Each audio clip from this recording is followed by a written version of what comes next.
Hey guys, want to bring you another YouTube video regarding the Niners. Obviously, you can see I'm a Niners fan. I did a prediction about the Niners and this upcoming season. So if you haven't checked it out, go ahead and check it out now. So it was a very bad week one, obviously, but I'm already starting to hear some people calling for Jimmy G, which is very, very ridiculous, and obviously calling Trey Lance a bust already. Why he lost the game for the team. So I don't blame him, to be honest. I thought he played decent based on the circumstances that was dealt to him.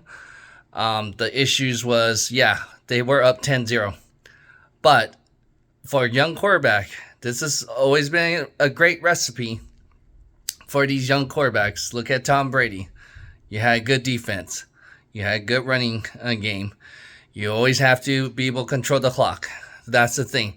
Make and have easy situations for the quarterback. Thing is, the weather was bad. Then the defense started losing focus, gave up points and everything. Then after that, the issue was that he started going off course. And then you had, what was it? Then you lost Elijah Mitchell in the second quarter for the rest of the game. And now we know he's out for 2 months. So that doesn't bode well moving forward, because we saw what Jeff Wilson was able to accomplish. So hopefully Jordan Mason is going to be able to play, and our third rounder, Price. So, because that's why we held 4 running backs, because we go through a lot of them. If you count even Debo and Trey Lance. Now, because like I said, you do not want your quarterback to be being the leading rusher and taking that kind of pounding. That's my concern. I think that's why you have to keep Jimmy G. I understand that, because if you take that type of pounding, you're not going to last the whole season. So that's my concern. And obviously there was some people watching the game. If you actually watched the game, there was some passes that we were like, wow, Jimmy G can't do that. He can't pass that to Jennings. Yes, there was some easy passes that Jimmy G could do compared to Trey Lance. Trey Lance is not by far perfect or anything. I'm not saying that.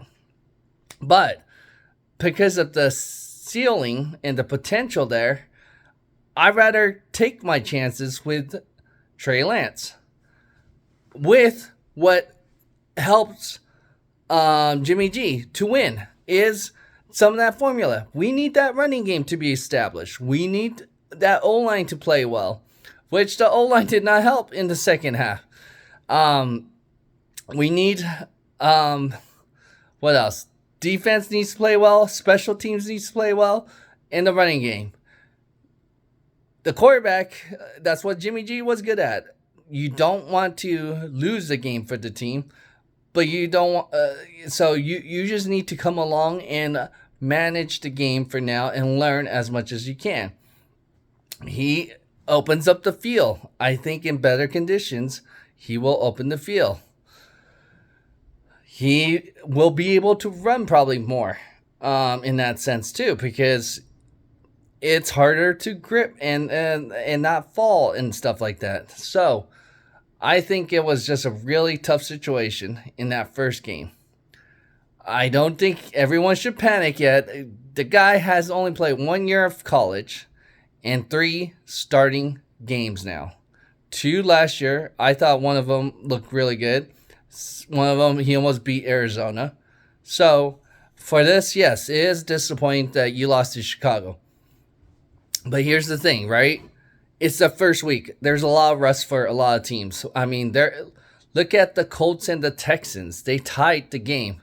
Look at the Bengals. They look rusty and horrible. That's usually the first couple weeks is when, you get to see how teams are, and you have to be able to kick that rust off. So I don't think it should be cause for panic or anything. I think the running game got to be solved. The penalties were horrible. the thing is, if you give up 100 yards a penalty almost, that is almost giving 7 points to an opponent, if you think about it. Because it takes one whole 100 yards to get a touchdown. That's 7 points right there. I mean, we have more yardage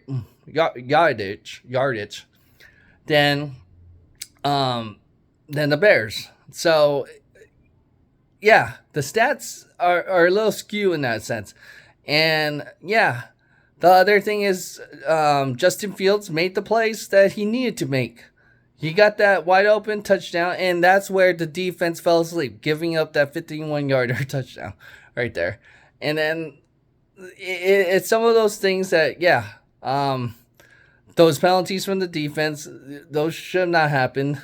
Yeah, some of it, I agree, were going to be hard to call because, Justin Fields fell, but then the defensive player could have been trying to stop, but you can't get a grip. I understand that. I could see that. Face mask, come on, man. You know that. You know better than that. The Brandon Ayuk little push, I don't know if I agree with that, to be honest. So, overall, like I said, with George Kittle, when you're losing some weapons, look at Justin Fields. He doesn't have too many weapons. And this is what he has to work with. Yes, that's why I gave him credit. You don't want to give those bad teams opportunities to stick around.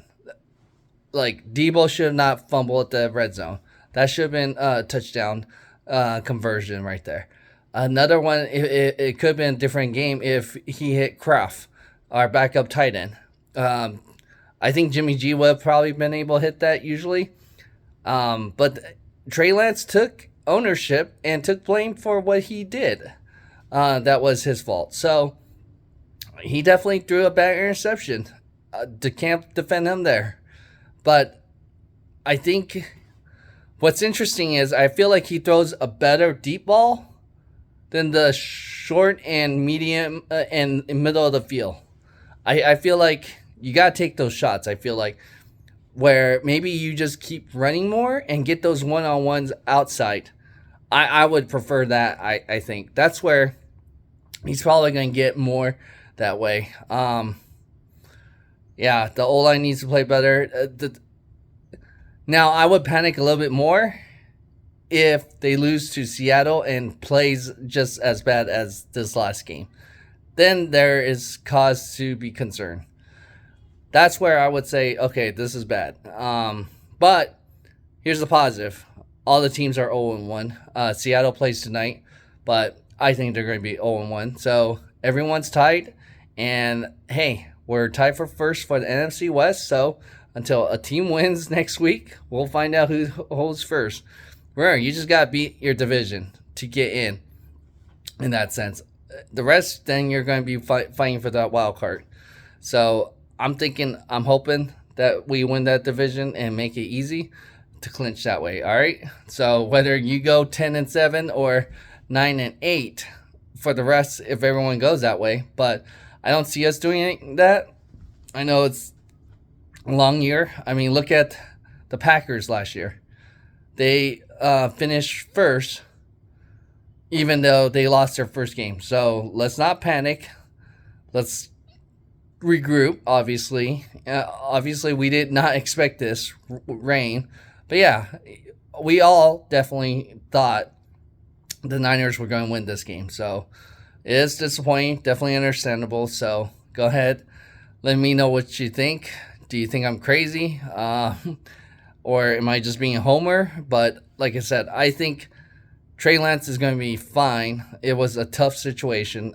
I think, like I said, it's going to be tough, especially with no number one running back right now. So we better find out the other running backs if they could play.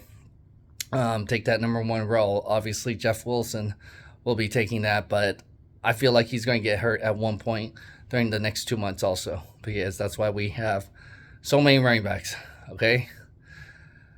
And that's why Debo has to run for us. So that's my take.